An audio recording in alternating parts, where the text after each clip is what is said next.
It's time for Spiritual Awakening Radio. This week's program explores the philosophy of liberation, a spiritual manual authored by Maharshi Mehi, Paramhans. A book originally written in Hindi and now is, of course, available in the English language. The focus of today's program is mostly going to be about meditation practice. Spiritual Awakening Radio is a non-denominational program that explores the world of comparative religion, spirituality, interfaith studies, and sacred texts, East and West. It's unhealthy in a democracy for the media, including radio, to be dominated by one or two religious voices, as if they are the only ones that exist, and no other faith community or point of view matters. If the religion spirituality section of a bookstore was like the radio airwaves are in most places, only one or two books would be found there. The shelves would be mostly bare, covered in dust and cobwebs. No longer being content with the empty silence, I began recording my own programs. There's not just one religion, there are thousands. After years of being concerned that too few voices, too few points of view were getting heard when it comes to spiritual paths and world religions, that the radio airwaves were not reflecting the diversity that really exists, I started producing my own programs, exploring the world of spirituality, comparative religion, meditation, mysticism, education for a more peaceful world, bringing to the airwaves the gentle voices of saints, the wisdom of masters or mystics, world scriptures, the great spiritual traditions and classics of the East and the West. There is only one time when it is essential to awaken. That time is now. That's a passage attributed to the Buddha. It's attributed to Lord Buddha. The Philosophy of Liberation by Maharshi Mehi Paramhans is published in the United States by the Sant Mat Society. The website for that is thewayofsages.com. Philosophy of Liberation is the first book in English featuring the teachings of Maharshi Mehi, founder of Maharshi Mehi Ashram. Maharshi Mehi Ashram also publishes this book in Hindi, and there is an English edition available in India as well through Maharshi Mehi Ashram. Maharshi Mehi's lineage is the lineage of Sant Tulsi Sahib of Hathras. The lineage began with Tulsi Sahib. After Sant Tulsi Sahib were several guru successors, including Baba Devi Sahib. Maharishi Mehi was the chief disciple and spiritual successor of Baba Devi Sahib.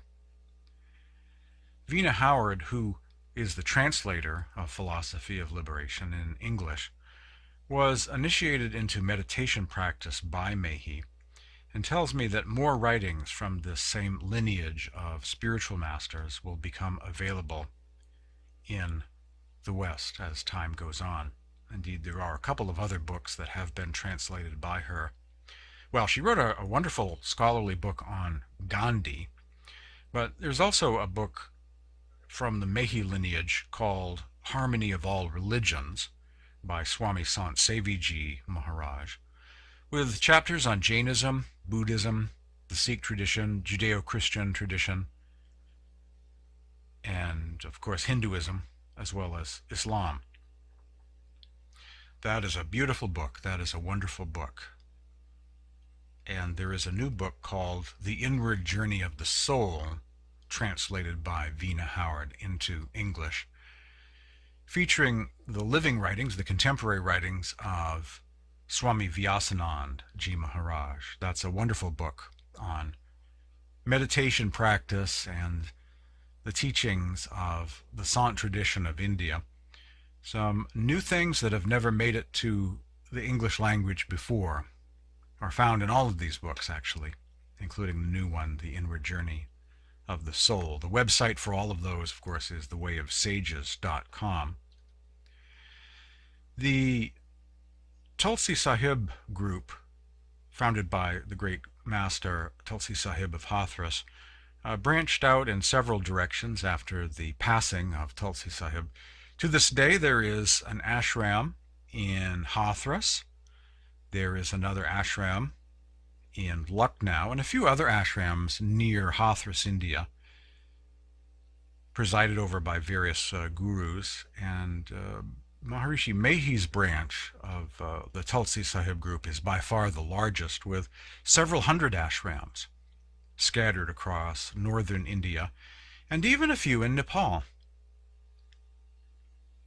Philosophy of Liberation by Maharshi Mehi is an intriguing book that provides some surprisingly technical details about meditation practice.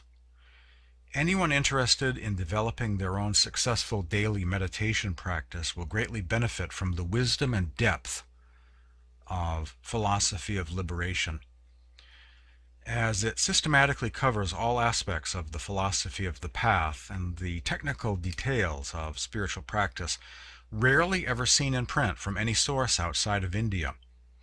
This book is definitely not light reading, and that is precisely what I like about it.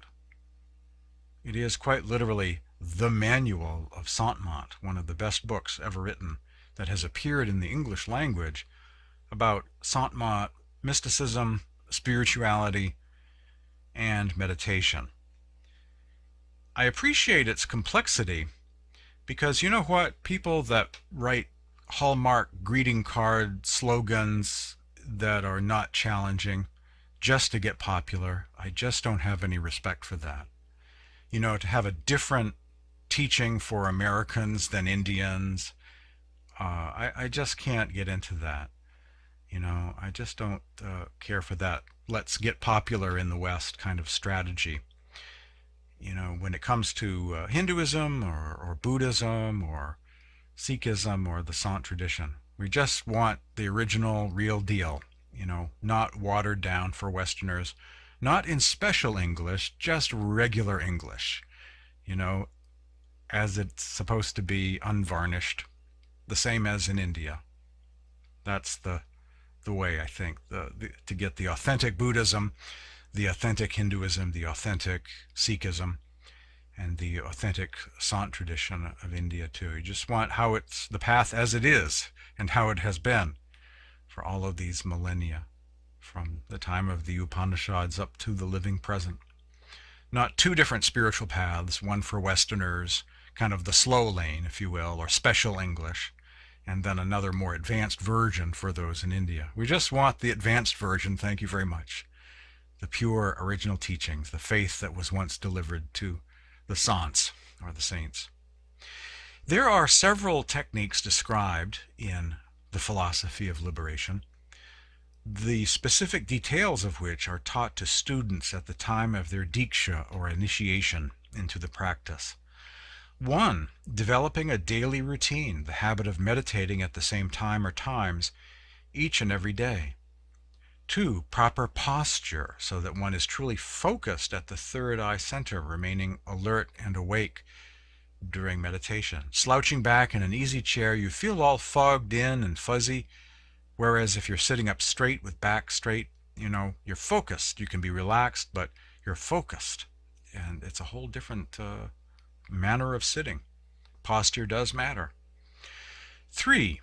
Manas japa, also known as simran or zikr, a mantra repetition of a sacred word or words done mentally, with the tongue of thought, within yourself.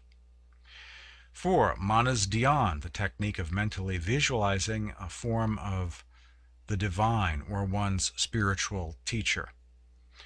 5. Dristi sadhana, the technique of focusing upon an infinitesimal point in the darkness lying in front of you.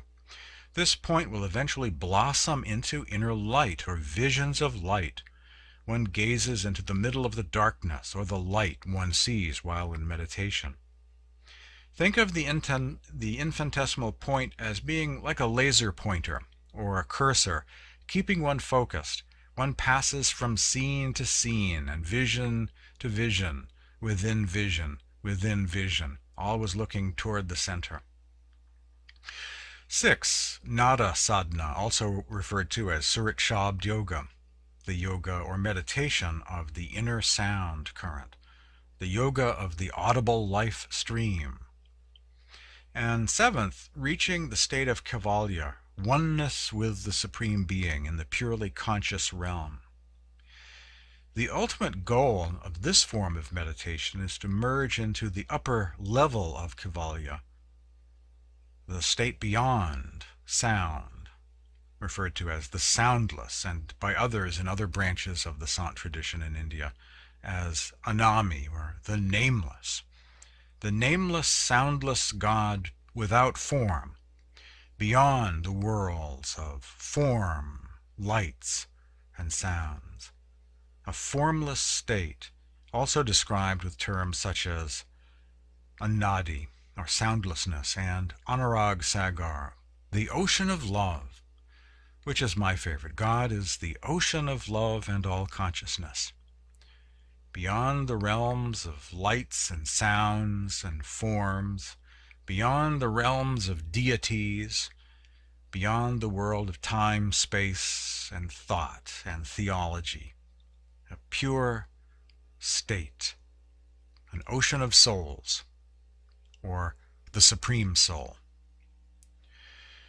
The poet-mystic Tulsi Sahib describes it this way: there is a being who is inaccessible, Agam Parush, unfathomable, Alak Parush, and nameless, Anami Parush, and who has no location, and is not confined to space.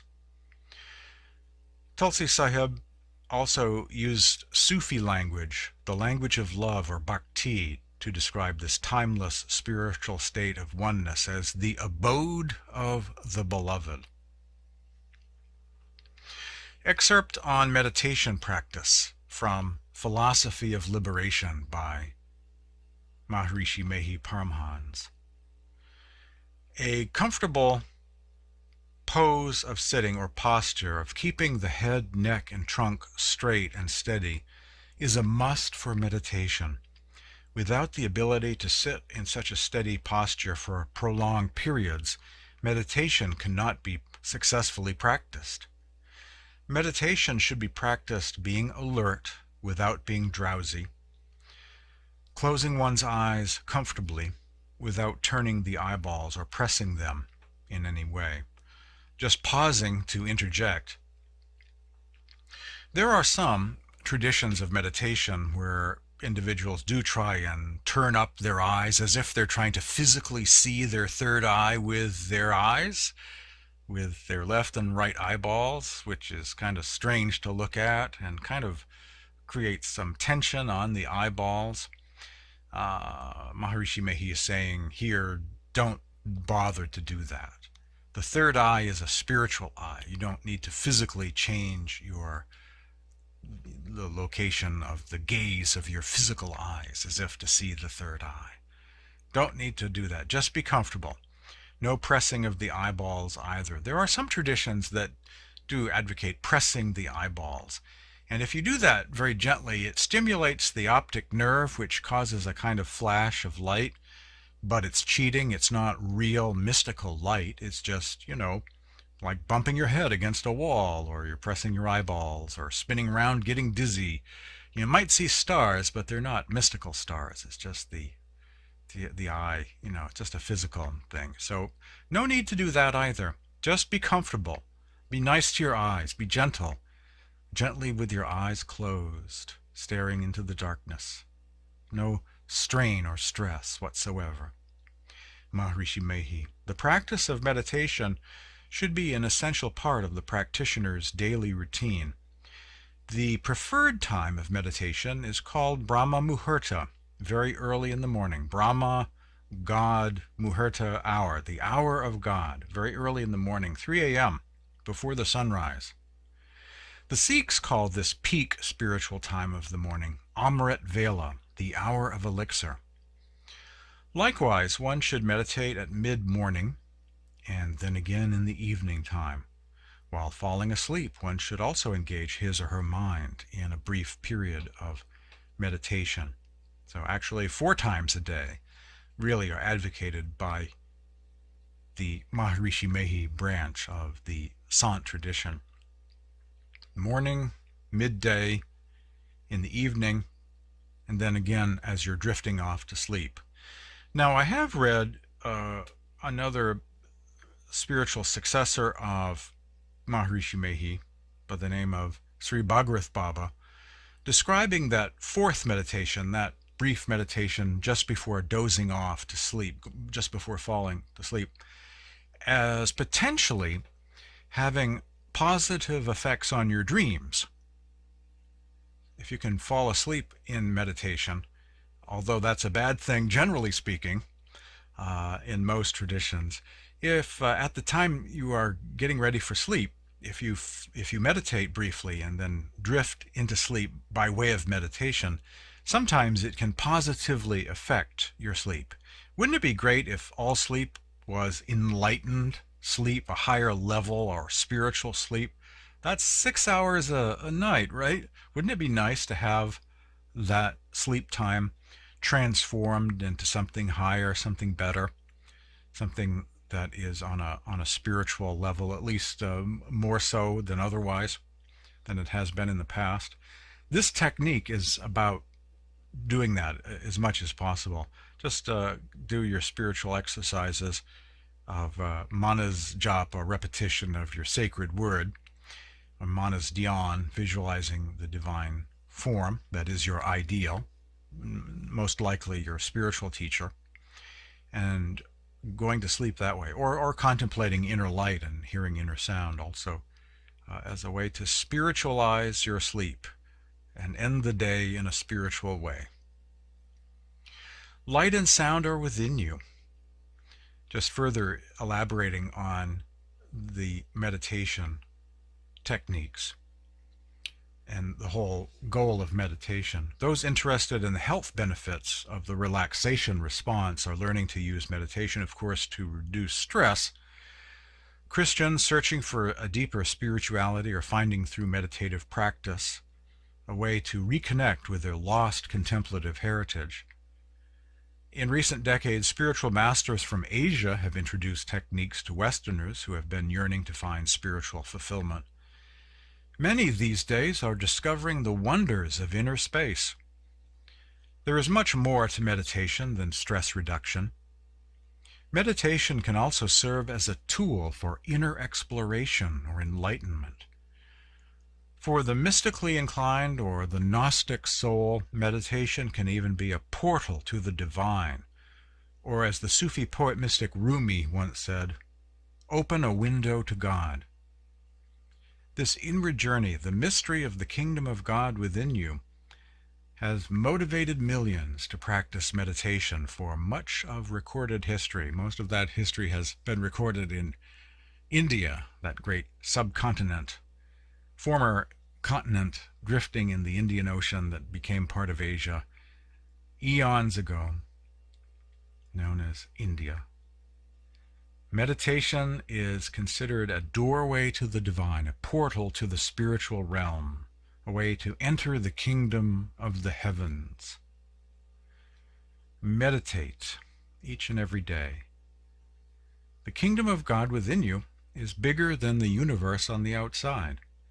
And you know that's saying a lot, because we know the universe is like 40 or 50 billion light years wide. You know, it's about 13.5 billion years old, but has been expanding rapidly in all directions. So the diameter of it has greatly grown, well, way beyond 13 billion light years. You know, it's at least 40 or 50 billion light years. And that's just this one bubble universe alone. There could be other bubble universes out there. In fact, we may be living in a foam of bubble universes. It's a very, very big universe. Although spiritual masters do say the entire physical universe, or multiverse, if you'd prefer that term, is but a drop in an astral ocean, which in turn is a drop in a much bigger spiritual ocean. So it's really mind-blowing. Well, way beyond anything we might be able to conceive with our minds. The name of the program is Spiritual Awakening Radio, and after the break, more on the spiritual philosophy of liberation.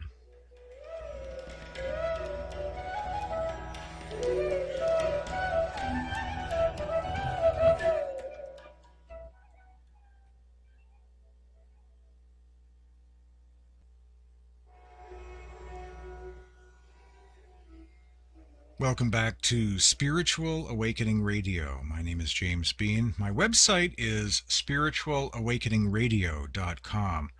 If you go to my website, spiritualawakeningradio.com, and scroll down and look in the column to the left, you'll see an icon image of someone meditating.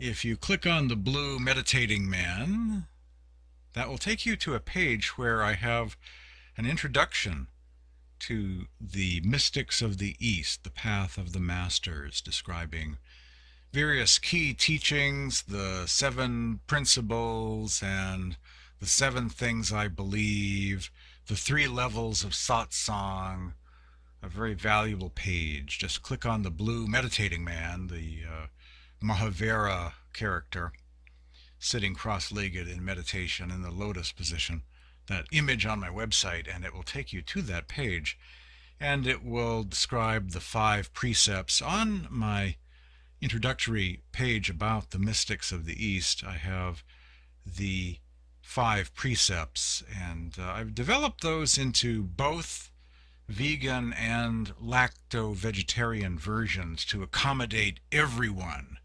Some have switched to vegan in recent years, but other branches of the Sant tradition remain lacto-veg. So I do it that way to accommodate both in one. So you'll see all of those initiation requirements, the 5 precepts, and various key or essential teachings of the masters on that particular page of spiritualawakeningradio.com. The masters come to dispel the illusion in the disciples. It's so easy to have erroneous thinking about so many things. There's a saying in India that goes like this: the mind is a great servant, but makes for a terrible master. People develop all sorts of weird ideas about meditation practice, that it is impossible to get very far in this life, that those saints in past ages are just superhuman beings, larger than life characters. We could never even begin to approach anything like them at all, as if there was some missing mineral, some mineral that was once present on the earth that allowed people to become mystics or great saints, that has been depleted, and so now it is impossible for human beings to accomplish anything anymore when it comes to the spiritual journey or meditation. Weird beliefs of the mind that are self-defeating and self-sabotaging are quite common. Sometimes people sit down for a very brief period and expect to have a magical mystery tour, a super trip, within just a few minutes' time. And that's, of course, a rather unlikely thing to occur. That would be a false expectation. People bring to the equation a lot of mental attachments and clutching and grasping. They seek to have inner experiences.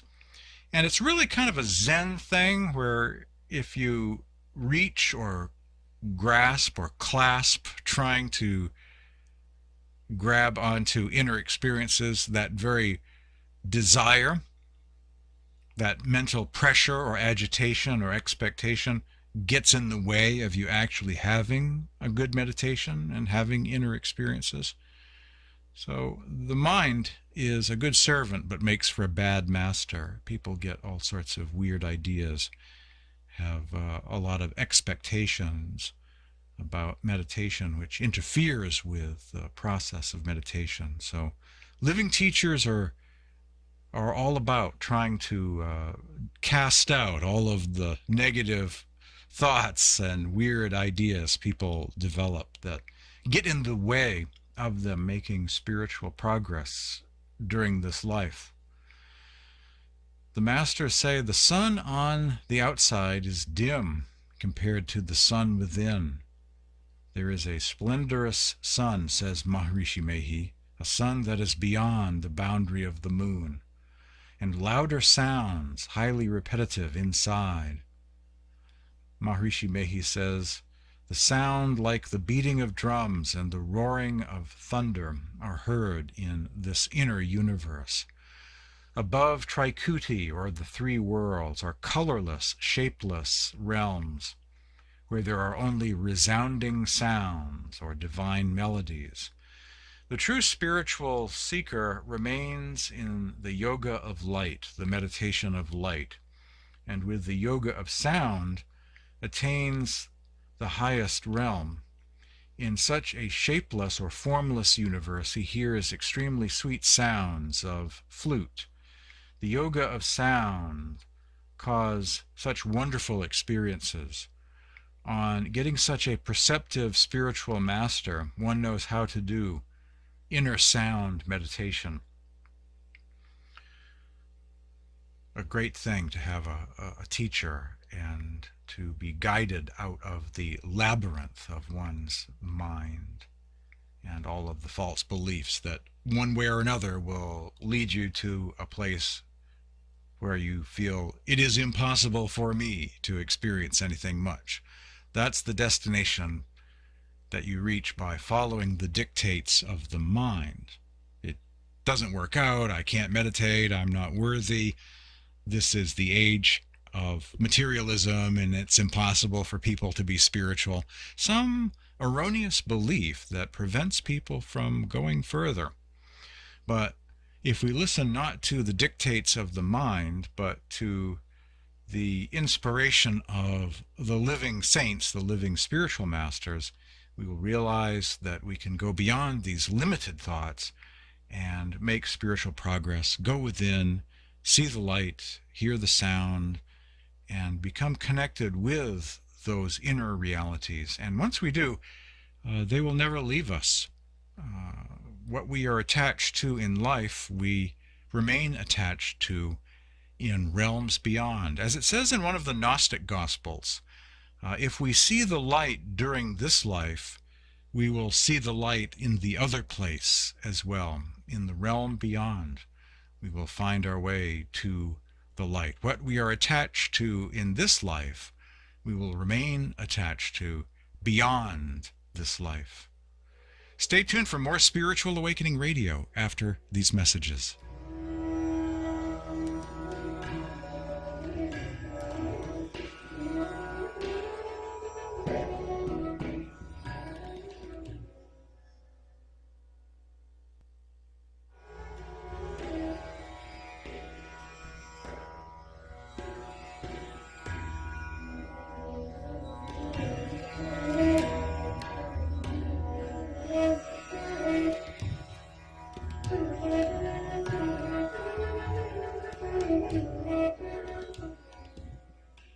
Spiritual Awakening Radio is heard every week at this time, streaming by way of healthylife.net, Positive Talk Radio. My name is James Bean. My website is spiritualawakeningradio.com. My email address is james@spiritualawakeningradio.com. This week my focus is the philosophy of liberation, and I'm beginning this series, exploring this book, by focusing on the goals of the meditation practice that one learns if they become an initiate and learn the secrets of meditation from a living master associated with the Saints of India, the mystics of the East. We were starting to talk about how meditation is all about focusing one's attention, that one gazes into the darkness. Another technique one learns if they become an initiate, become one trained by a living teacher, mentored by a living spiritual master, and given the instructions on meditation practice, one thing they learn is that in order to help keep one's attention at the eye focus, there is the need to repeat a certain sacred name or combination of names. It's known as the practice of mantra or Simran. It's also known in some traditions as manas jap or zikr. One mentally repeats with the tongue of thought within one's mind various sacred names, whatever mantra your master gives you. One repeats this sacred word or words mentally very, very slowly with the tongue of thought while gazing into the darkness with eyes closed. Another stage, as you repeat this sacred name or names you have been given, and continue to gaze in the field of darkness lying in front of you with eyes closed, the quality of your concentration will continue to improve. This form of meditation is not stagnant. It's not about spending 30 years counting your breath, same thing over and over again, just like yesterday, just like tomorrow. There is a spiritual progression that takes place. Each meditation is its own thing, and tomorrow's meditation might be slightly better than today's. It all comes down to concentration. One slowly ascends up this tunnel toward the light. So it's not a stagnant thing that's always the same every time. The more you concentrate, the longer you meditate, the better you are at it, the further you go on the journey of the soul. You may eventually notice the appearance of light or different colors. You might see red, white, green, blue, purple, orange, or golden light, clouds of light, suns, moons, or stars. The light could look something like fireflies, as spoken by yogis in the Bhagavad Gita, or sparks, shimmering light, or other kinds of light. At first, says Yogani Mataji, there will only be darkness. But eventually light shall appear in the form of either small flashes or small star-like points. That's Yogani Mataji from the book Enchanted Land. Now, just interjecting, one's own meditation experience is to be kept private. What I'm giving out here are general things. Yes, this meditation works, and here's the type of things that happen to people. But initiates are always told to not talk about the specifics of their own experience. And the reason for this is to keep ego out of it, to not have it become a corrupt thing used for marketing purposes or social status, or some people are higher and others are lower. The whole nightmare of ego, and also, in addition to not turning it into something corrupted by ego, the idea behind keeping your own personal experiences secret is to keep your experiences real. We have enough hard times staying authentic without having phantasmagoria or being given to imagination or assuming that something is divine when it's very human, like the white noise of a fan or a refrigerator motor running could sound like a high-pitched tone, but it's not a mystic sound, it's just an electronic sound. It's easy to become fooled. It's easy to get excited about Elvis to the point where he actually turns up in your dreams or in your visions. That can happen. The mind is a very mercurial, tricky thing, and it's very easy to mistake one phenomena for another. So by keeping one's own personal experiences private and not hearing about other people's experience, the idea is to keep it real at all times and not have one's meditation be contaminated by beliefs about what should, quote unquote, or should not be happening, what happens to other people, because we're all at our own unique place. No one has the same exact meditation or sees the exact same thing at the same time.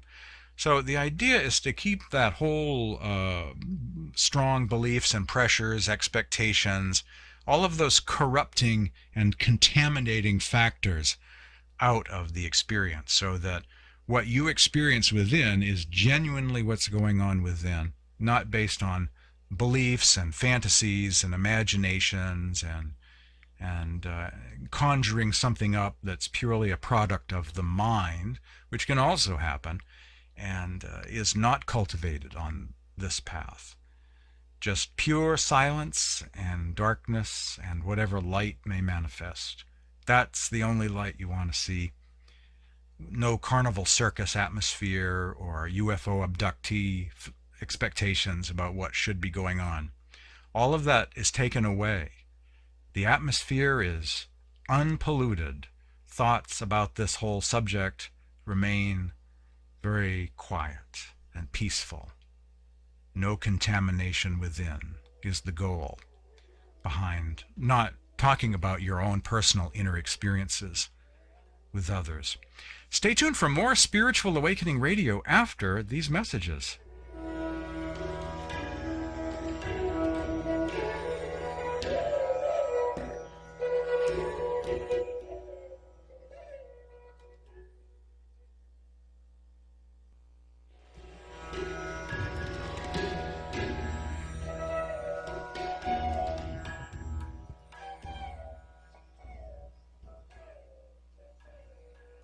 Music donated to this program is from Paul Alexander John, a Maine musician who specializes in Indian classical ragas, often playing the bansuri flute, the Indian bansuri, bamboo flute, along with other musicians playing tablas. I had a chance to perform live with him once on radio with Paul Alexander John playing his bansuri flute, and instead of a drone instrument like harmonium or tambura, it was me playing this huge quartz crystal Tibetan bowl type instrument, producing this high frequency tone, and it worked so beautifully. It worked quite well and made for an interesting half-hour raga, Indian classical raga, only instead of a traditional instrument like tambura or harmonium, it was this high-frequency bowl sound, this high-frequency tone, and was a lot of fun. On this week's program, we're exploring the book Philosophy of Liberation, and I'm just taking time at the very beginning of this new series of programs to describe the meditation practice, because the meditation practice advocated by Maharshi Mehi and other masters of India, it's all about the meditation, really. The meditation is the essence of the whole spiritual path. The tradition of Maharishi Mehi is very much like Quakerism, not much for external rites and rituals and anything like that. It's all pretty much within. The true temple, the true cathedral, the true mosque is within. In addition to encountering light beyond the darkness, one may also hear sound coming from beyond the silence. What some Buddhists have called the sound of silence, what Sants call the nada, or the shabda, or the audible life stream or sound current. For millennia, mystics have invented words in their own languages, in their own regions of the world, to describe this inner music. The sound of Christ, the Tao, nada, logos, music of the spheres, song of the Creator, or song of creation, song lines, shabda, kalma, dun, santi sarmad. It's a kind of cosmic radio signal, broadcasting everywhere in the cosmos. At first, when the soul, our receiver, tunes in, it may hear a faint tone or melody, ringing or hum. Eventually, the soul that meditates on the inner sound will become magnetized to it, will become one with it, will swim in this river of sound, will travel upon this current back to the source. This is known as Surat Shabd Yoga, which is not a yoga in the sense of like Hatha Yoga, which is more popular in the West.